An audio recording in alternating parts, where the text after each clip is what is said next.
Welcome to the Rural Pastor Podcast with your host, Andy Addis, and special guest, Mark Clifton. We plant the seeds in the ground, though the fields have long been brown. But Lord, when will your harvest come in? I'm giving all I've got to give in the place where I've been sent. But will my labor make much difference in the end? Will no one ever know? Sometimes I feel so all alone. Like the prophet Jeremiah, you may be the one to go to the dying and the broken with a message of hope. To that church on the corner of that forgotten little town, to a room of empty pews where his love can still be found. You may never know of all the seeds you sow, but it just takes one willing soul to make him know. One willing soul. That's what this podcast is all about. You are those one willing souls. Welcome to the Rural Pastor Podcast. I am so thankful that you are joining with us, and I am joined here. My name is Andy Addis. I'm the volunteer rural strategist for the North American Mission Board Replant Team, and with us in studio today is... Hey, I'm Mark Clifton. Glad to be with you. We're both down here in Alpharetta today with a bunch of other missionaries and mission strategists, and we're having a good time seeing what God's doing across North America for the glory of His name, of His glory, and for the gospel. It's going to be awesome. Yep, it is. And today I've got an incredible opportunity to present a new resource to you, thanks to Mark and his work. But before we do that, we want to invite each and every one of you to be a part of something. If you love that theme song, if you love the music of Chosen Road, they are going to be performing at an incredible conference called the Rural Summit at the end of March. And in our show notes, you're going to get the opportunity to sign up. It is an incredible conference. We'll be glad to meet you too, because Mark and I will be speaking there, as well as Kyle Bierman, right. Dr. Kyle. Yep. And we're going to have a great executive director panel, all talking about, it's the Rural Summit. It's all about rural ministry. It's all about being that pastor that we want to pour into, partner with, and pat on the back, because what you're doing is important, rural pastor. But there, I think probably the top bill, the selling point is Chosen Road. Yeah, the band will be there the entire event, be singing lots of different times. And you can bring some of your lay people with you, bring some laymen with you to this as well. Let them experience that. It's just a time we come together and really talk about what God's doing in rural North America and how we can join Him in that work. So this is for you, and it's going to be held in rural North America. That is right. It is in Salina, Kansas, and that's right on I-70, right in the middle of the United States of America. Come on down there, man. We would love to have you with us. It's going to be good, and I've talked to Kyle. He's putting together some of the externals, and we're going to have a lot of fun as well as learn and grow. Anyway, we're here today to talk about something very important, but I want to lead into it with a question. Besides the Bible, so we don't get to throw that out there to play our Jesus card, but what is your favorite book? And I don't know if, or one of your favorite books, something. Oh, you're throwing that out to me? Yeah, we're both going to answer this one. You're throwing it out to me. Let the Nations Be Glad by John Piper. It's a very simple read, but it really was, in many ways, the foundation for why I wrote Reclaiming Glory. I'm getting ahead of myself here. But in Piper's book, Let the Nations Be Glad, it's just a really encouraging book on missions, and that God wins in the end, and it gives us encouragement even in difficult times. Well, I think that's a fantastic recommendation. We'll put that in the show notes as well. Mine is a little bit older. It's a book I read every year. Just go back to it. But it's C.S. Lewis's The Great Divorce. Oh, yeah, sure. I just love the imagery of that. It's not great on theological specifics. It's great on heart issues, though. So the reason I asked the question, what's a favorite book, is because today I want to talk about a book that is going to become one of so many who are listening's favorites. It is called Reclaiming Glory, and we are sitting here with the author. Thank you. Author. And by the way, if I text that, which I do a lot, Reclaiming Glory, my autocorrect always says Reclaiming Lori. So I have no idea what that means. Well, I guess Lori needs to be reclaimed. I don't know, but it's Reclaiming Glory is the name of the book, and it actually first came out about 2015, 16, maybe 17, something like that. So this is the second edition? Yeah, it's the second edition. It was published by Broadman Holman, and it, much to my surprise, and I think to theirs, it did very, very well, and has continued to do very well. It's continued to have a long shelf life. So a lot of times books will have a year or two, but this one continues. In fact, it kind of grows, and so they approached me, and we talked about a revised edition. And so we can talk about what's different in this one if you want to than the first one. Yeah, let me ask the first question because that's going to get down the road for us. But first of all, just what this book, Reclaiming Glory, we talk about rural ministry. You're a replant and revitalization specialist. What is this book all about? It's about saving dying churches, keeping them from closing their doors. Reclaiming Glory is, at the root of it is, when a church closes its doors after it's been there for a few decades or couple of centuries in some cases. And what does that say to the community about the power of the gospel, about the glory of God? Now, look, you and I are from Kansas, right? Right. All right. There are some places in Kansas that were towns 50 years ago, 100 years ago, and those towns no longer exist. I mean, literally, they are just not there. Right. Well, you don't need a church where there's not any people. That's obvious. People always say, well, churches don't last forever. We're way too quick to give up on churches in North America. Yeah. Because if there's a community to be reached and lost people to be reached, Henry Blackaby used to say, if that church died, do you think they followed Jesus right into the grave? Or do you think they decided to go a different direction? And so, obviously, there are times when the community's no longer there, maybe even in the metropolitan area where the neighborhood is gone. Now it's all industry, warehouses, interstate highways. It's all just changed. Yeah, right. Sometimes interstate highways. Okay, that's obvious. But Andy, that's a small percentage of the churches that close. The vast majority of Southern Baptist churches that close where there are people. Even in a rural area, there are still, and I realize too, let's understand, you used to have small farms with large families. Now you have really large farms, sometimes with almost no families. Right. So I know that has lowered the population, but there's still a population to be reached. And so when that church closes its doors to the unchurched community, that just says, hey, what does it say about the gospel? What does it say about God and His power and His glory? We've said on this corner for 100 years and said our God is great and His gospel is powerful, but He couldn't keep our church open. And I really believe that a dying church robs God of His glory. And so the point of the book was church replanting or saving dying churches is it's not primarily a mission strategy, it's a glory of God strategy. Yeah. And that's why I talked about Piper's book. Piper says that missions isn't ultimate, worship is ultimate. He says that worship will go on for eternity, missions will end. Also, we do missions in order to bring people into worship of God.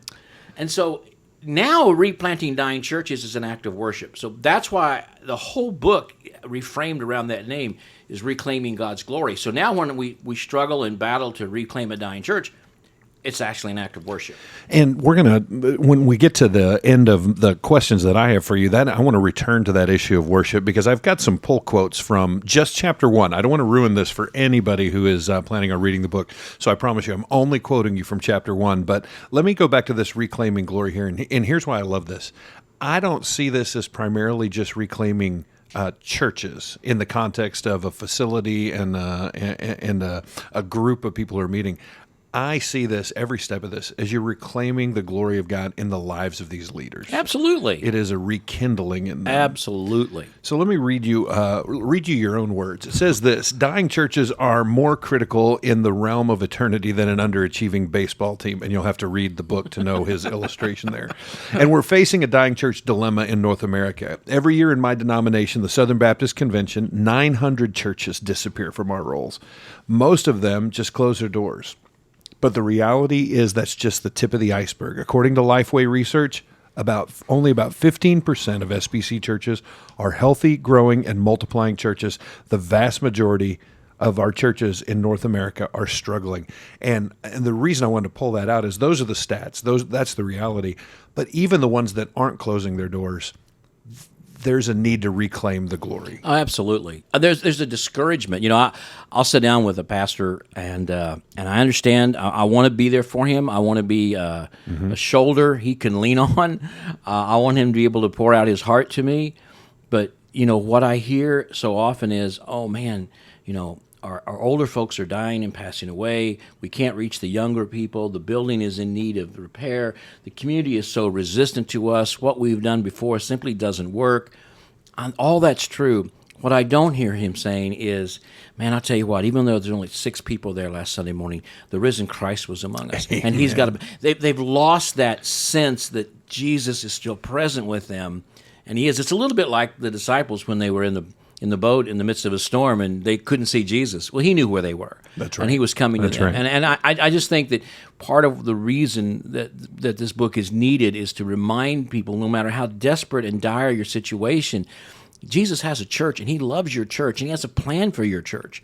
And if you will lean into him and listen to him and tune your heart to him, he will reveal his plan to you for his church, and that's really what the whole book's about. And I love it, and that's why this podcast that we're recording is not the Rural Church podcast; it's the Rural Pastor podcast. That's right, exactly. Because it is about that leadership. It's about that heart, and about regaining that glory for God and joy for you as well. Yep. But this is a second edition. Why the need for a second edition? Well, as I said, it kind of had a longer shelf life than any of us expected, and it was actually picked up and used by some seminaries and some of their studies, and it's just and a lot of our state conventions and associations have used it. First of all, I don't write books. I mean, I didn't want to write this one because, frankly, I don't think most people read the books they buy. I think they buy them, thumb through it, read a few chapters, stick it in their shelf, and go, man, that was a great book. I could be wrong, but I don't think I am. And so I think, and it was like, why do we need another book on church growth or church revitalization or church planting? There's enough out there. As I said, when I began to think about it from the aspect of the glory of God, I didn't see anything out there that was really obvious that we do this for God's glory. And so that's why I thought, okay, that's a little bit different. And then, but frankly, some of the folks here where I work at the North American Mission Board said, you really need to put this stuff down in a book. And so we did. And as I said, it did really well. By the way, just so you'll know, all the royalties from this book go directly back to replanting at the North American Mission Board. So buy them by the case if you want to. That's right. If I'd known then what I know now, I'm not sure I would have done that. But anyway, but what you're saying is we're promoting this because all of the proceeds from this are actually going back to the cause. Yeah, I don't want people to think this is an infomercial, for me and selling my book, because I don't see any of that. Yeah, let me just tell you, I had to twist an arm here because he didn't even want to promote this book on social media. No, but we do because we know the resources. Yeah. And speaking of that, what is the heart behind the author? Why did you want to? Well, let's go back to why we came to the revised version. More. That's important. So in the middle of in the middle part of the book are 5 stories of transformation. And so in 2015-16, when I wrote it, those stories were a year or two old. Fresh. So 2012, 2013. Well, that's 10 years ago. Mm-hmm. God's done some amazing things in replanting in the last 5 or 6 years. And so in the middle of this book, where they were 5 stories of transformation of dying churches, we got 5 brand new stories, fresh ones that are just a year or two old, that are really far more current. Also, we updated some of the language. We updated some of the statistics that have been updated. Yeah. The stats have been updated, so it's current. And the most important part, we added some study questions at the end of each chapter. So you can lead your church or your small group or yourself to sort of evaluate where you are based on that chapter. And wait, there's more. There's more. Free videos. That's right. If you have a VHS player, we'll send you this cassette. No, not really. You can go online. If there's a website you can go to when you get the book, or we can maybe even link the website to our show notes. Can we do that without the book? Yeah, I think you can do that without the book. And so at the end of each chapter, there's about a 10 or 15-minute teaching video that reinforces what the chapter just said and goes over those study questions. So the study questions, the video, the new stories, and the updated stats really it makes it almost a different book. So even if you had it before, and I can say this because I've read the first one, I'm about 75% through the second one. Be done by the time the next podcast is I out. had a guy tell me, I read your book on the plane. I said, dude, you read it on the tarmac. I mean, I am not an academician. It's written on about a fourth grade level. It's so good. It's worth the time. It has really big margins and big print, and it's easy to read. Again, I'm not an academician. He's not being very accurate. It's not an academic masterpiece by any means. But it is so essential for who we're talking to and what we're talking about here. And by the way, I hate to back up your stat, back you up with a stat, but when you say most guys don't read, I read not too long ago, Barnes & Noble says 90% of American males don't read a book after high school. Yeah. And I would say that 90% probably did not read a book in high school either. That's probably true. I've never shared this publicly on any. Maybe I've shared it publicly, but never on a recorded podcast or anything. A number of years ago, Ed Stetzer was writing a book. I think it's called Breaking the Missional Code. I think that's the book, if I'm not mistaken. It was a hardback book. And he called me late one night, and he was having a hard time ending a chapter on preaching. And so he called me, not that Ed calls me very often and asks me for help with his books, all right? But he was just really stuck. And so he called me, and we talked about, he read what he had, and I just off the top of my head, I just sort of came up with a paragraph or two. And he said, "That's perfect. You got a laptop, can you write that right now?" So I said, okay. So we redid it, and I wrote it and sent to him. He was gracious enough. He ended the chapter on preaching with those 2 paragraphs or so, and he quoted me. He said, "My good friend Mark Clifton said," Mark Clifton, "I've never had one person tell me I read your name in that book." Because they didn't get there. I don't think they got there. I'm thinking I would have had somebody. You know how many people I talk to? How many people tell me they read books and everything? Yeah. No one to this day. Now maybe they read it and they just didn't tell me. I don't know. But that was back before. I wasn't even at Warnell. I don't think. Nobody knew my name at all. So I think if somebody would have read it, they would have said, I "Hey, know that Mark, guy. I read that." Yeah. No one's ever said that to me. So Well, you may have some anecdotal evidence there. I've anecdotal evidence. Anyway, whatever. All right, now let's move on. This incredible book targeting at reclaiming the glory, not only for the church, but for the leaders in the church, updated in all these ways, and now as a tool because it's got the discussion questions. Why? Specifically because, I know why because of the culture, but why because you? Yeah, well, the discussion questions in the video was a request of really directors of associational missions, mission strategists, state convention leaders who said, this is a really good tool.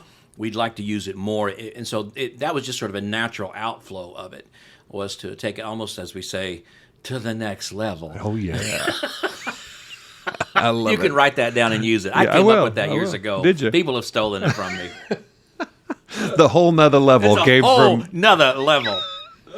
Let me read you a quote. So I'm going to refresh you of your own memory here. Here's what you said. "Maybe what bothered me the most is that it had become a new norm. Many pastors of these declining churches just assumed that growth was no longer possible in these places. Many denominations had given up on these churches and were putting their resources in places where they could expect to get higher results.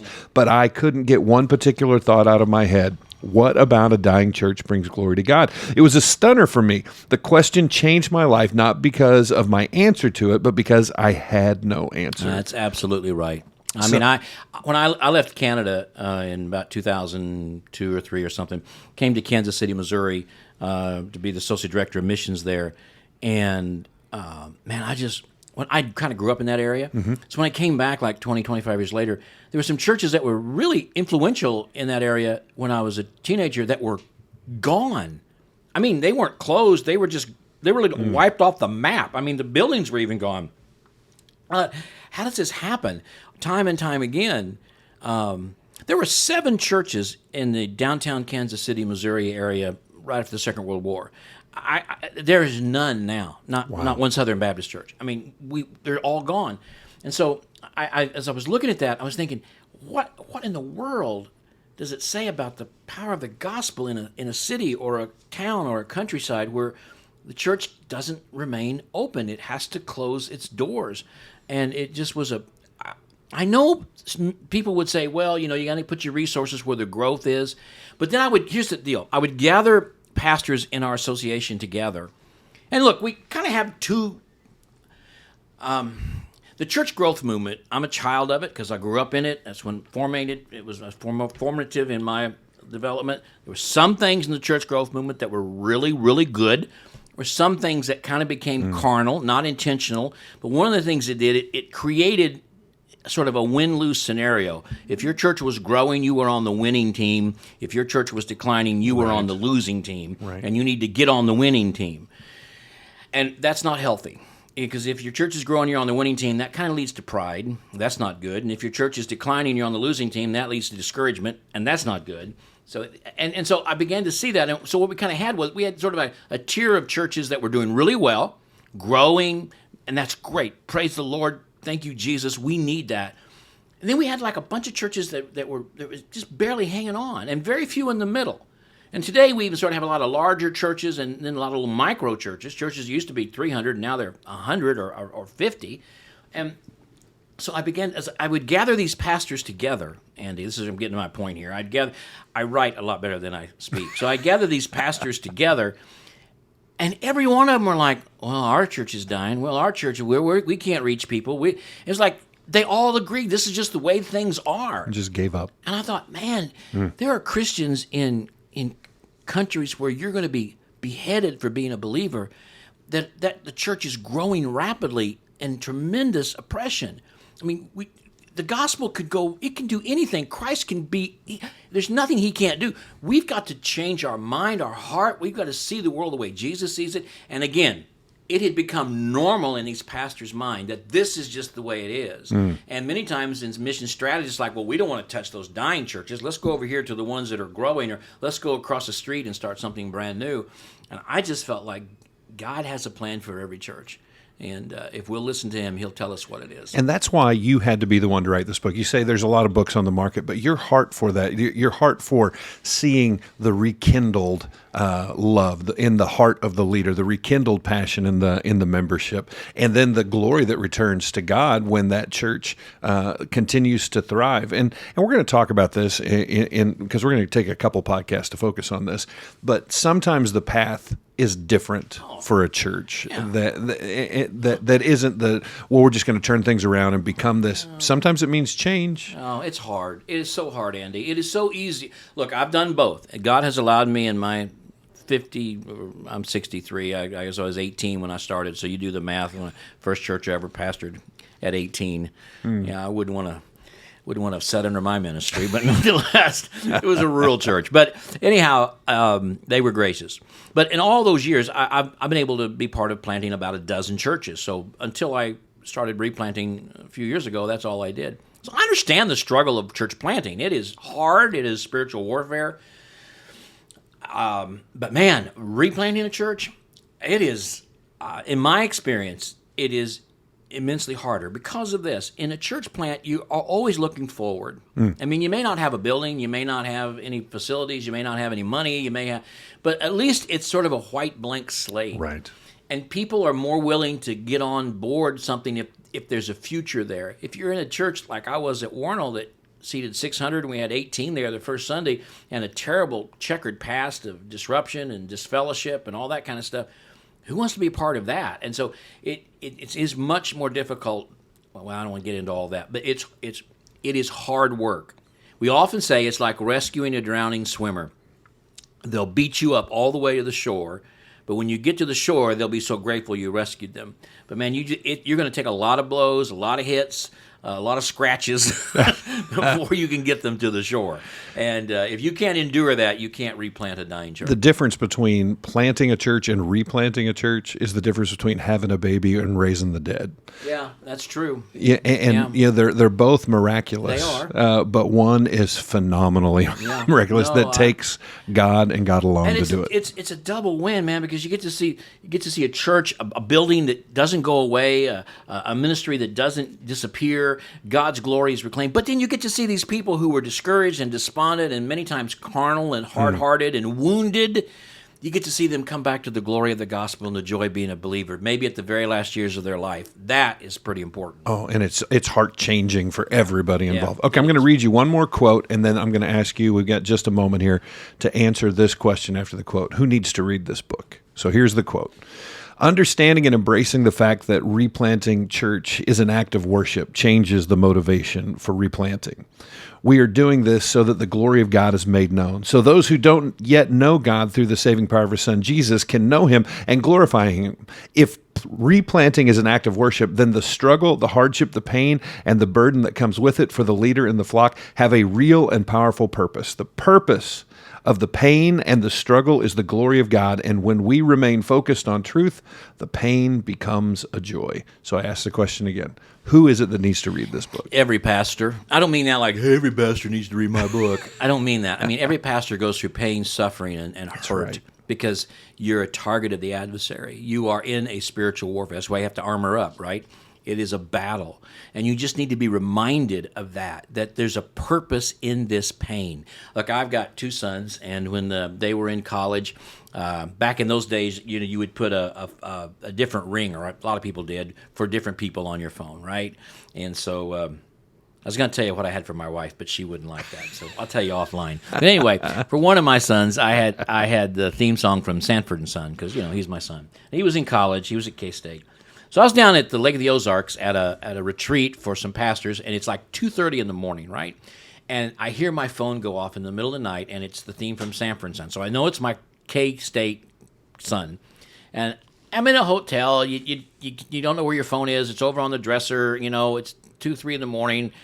And I know I'm trying to get up, wake up, find my phone, grab it. Because, listen, if you got a college-age son and he's calling you at 2:30 in the morning, you need to answer. He's probably not calling you to tell you he loves you and his grades really are good this quarter, right? So every thought goes through your mind. Right. Mainly car accident, jail. I mean, you don't know, break up with a girlfriend. I don't know. So I finally grabbed the phone and my heart's racing and I go, what? He goes, Dad? I said, what? He said, obviously, you can't make this up. It's exactly what he said. Are you up? I mean, like, really? Like, what is this? I said, yes. What is it? Well, I got a question. Oh, are you okay? He said, yeah, I'm okay. I just have a question. I said, well, what is it? He said, how long does hamburger stay good in the fridge? I said, dude, it never goes bad. Go ahead and eat it. And hung up. Now, let's say that had been a call from Highway Patrol or from a hospital, let's say. Right. They said, your son's been in an accident and he's got to have a kidney transplant or he's going to die in the next day. Mm-hmm. What would I have said? Would I have said, well, you know what? I'm here at Lake of the Ozarks. I got a couple more days of conference to do. I'm going to play some golf. I hate hospitals, and I hate anesthesia, and it makes me sick, and then there'll be the recovery. No, man. I'd have been in that car racing to Kansas City and said, you don't have to put me under. Take the daggum kidney and give it to my kid. Why? Because I know the pain had a purpose. I want you to know that if you're serving Christ, your pain has a purpose. Amen. So embrace it, because I'll tell you what, you can do something today that the Apostle Paul and Moses can never do again. You can endure pain for the gospel. Once you go to heaven, you don't have that opportunity anymore. Yeah. So don't waste your pain. Be the living sacrifice, right? And that's your spiritual act of worship. That's what we're talking about. One of the passages that you quoted in this first chapter was Psalm 67, 3 and 4. It says, let the peoples praise you. O God, let all the peoples praise you. Let the nations be glad and sing for joy, for you judge the peoples with equity and guide the nations upon the earth. The glory of God is what you're looking for here. We're going to continue this discussion talking about reclaiming glory. What an incredible opportunity that we have to just share in this experience.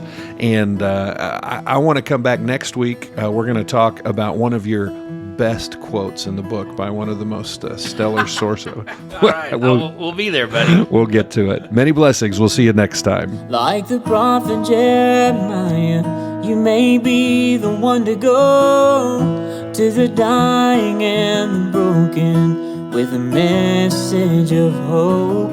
To that church on the corner of that forgotten little town, to a room of empty pews where his love can still be found. You may never know of all the seeds you've sown, but it just takes one willing soul to make him known.